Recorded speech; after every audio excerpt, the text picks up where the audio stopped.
రేవంత్ రెడ్డి గారు ముఖ్యమంత్రి గారికి ఒక ముఖ్యమైన హెచ్చరిక అనుకోండి, విజ్ఞప్తి అనుకోండి, ఏమని అనుకోండి. మూసి పరివాహక ప్రాంతంలో మరియు ఎన్నో సంవత్సరాల నుంచి నివాసం ఉన్నటువంటి మధ్యతరగతి దిగువ తరగతి కుటుంబాలకు మీరు మార్కింగ్ చేసి ఇల్లు కూలగొట్టడం అనేది చాలా శోచనీయము. ఎందుకంటే మీకు ముఖ్యమంత్రి పదవి ఏ విధంగా అయితే వచ్చిందో, ఇది నా ముఖ్యమంత్రి అని మీరు ఏ విధంగా అనుకుంటారో, ఇక్కడ ఉన్న ప్రజలు కూడా గవర్నమెంట్ కు రిజిస్ట్రేషన్ పైసలు పెట్టి, ఎల్ఆర్ఎస్ఏ పైసలు పెట్టి మీరు రోడ్లు నిర్మించారు, మీరు నల్ల కలెక్షన్ ఇచ్చిరు, మీరు కరెంట్ ఇచ్చిరు, మీరు ప్రతి ఒక్క పనికి పైసలు తీసుకొని పకడ్బందీగా మీరు డెవలప్మెంట్ చేశారు.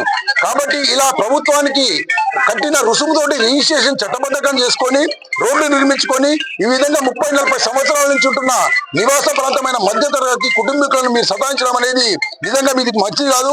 మీకు అధికార దాహం ఉంటే మీ అధికార దాహంతో మీరు అంతమైపోతారు. ఎందుకంటే ఉన్నోళ్ళను కొట్టు, నువ్వు ఫంక్షన్ హాళ్ళు, ఫంక్షన్ హాళ్ళు, హాస్పిటల్, నీ దమ్ము ధైర్యం ఉంటే ఓవైసీ హాస్పిటల్ కూడగొట్టు, మహాళ్ళు కూడగొట్టు, మంచి 10 అంతస్తుల భవనాలను కూడగొట్టు. నడి సెంటర్ లో చెర్రా కబ్జా చేస్తుంటే కళ్ళు దొబ్బినా నీకు. ఓవైసీ హాస్పిటల్ కూడగొట్టు. నడి సెంటర్ లో ఉన్న 185 చెర్లలో కబ్జా చేసిన భూ కబ్జాదారులు కూడగొట్టు.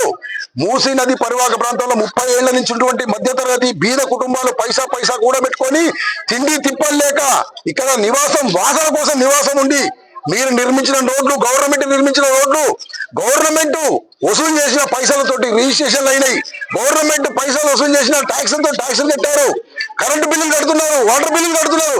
బుద్ధి జ్ఞానం సిగ్గు శరం ఉంటే ప్రత్యక్షంగా వచ్చి ఇక్కడ పరీక్షించి వీళ్ళకి న్యాయం చేసి నువ్వు కూడగొట్టు. రేవంత్ రెడ్డి, నీ ఇష్టమునంతా చేసినట్టయితే ప్రజల ఆగ్రహానికి పోతావు. మధ్యతరగతి కుటుంబీకులు బీద కుటుంబాలకు ఆగ్రహమైనట్టయితే నీ అధికారం పోవడం ఖాయం. నువ్వు చేసేది పని తక్కువ, నువ్వు చెడగొట్టేది ఎక్కువ ఉన్నది.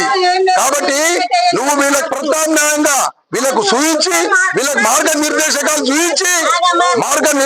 చూపించి వీళ్ళకి ఒక భరోసా కల్పించి నీ కూడగొట్టు కార్యక్రమం చెయ్యి. నిన్ను ఎవరు వద్దంటలేడు. నువ్వు ఉన్నోళ్లకు వట్టాసలతో లేనోళ్లకు ఇల్లు కూడా కొడతావు. నీకు అసలు బుద్ధి జ్ఞానం ఉందా? నీకు పవర్ ఇచ్చిన ముండగొడుకులకు, ఓట్లేసిన ముండగొడుకు సిగ్గుపడుతున్నారు మీకు ఇప్పుడు. కాబట్టి మీరు ప్రజల ఆగ్రహానికి గురి కాకండి.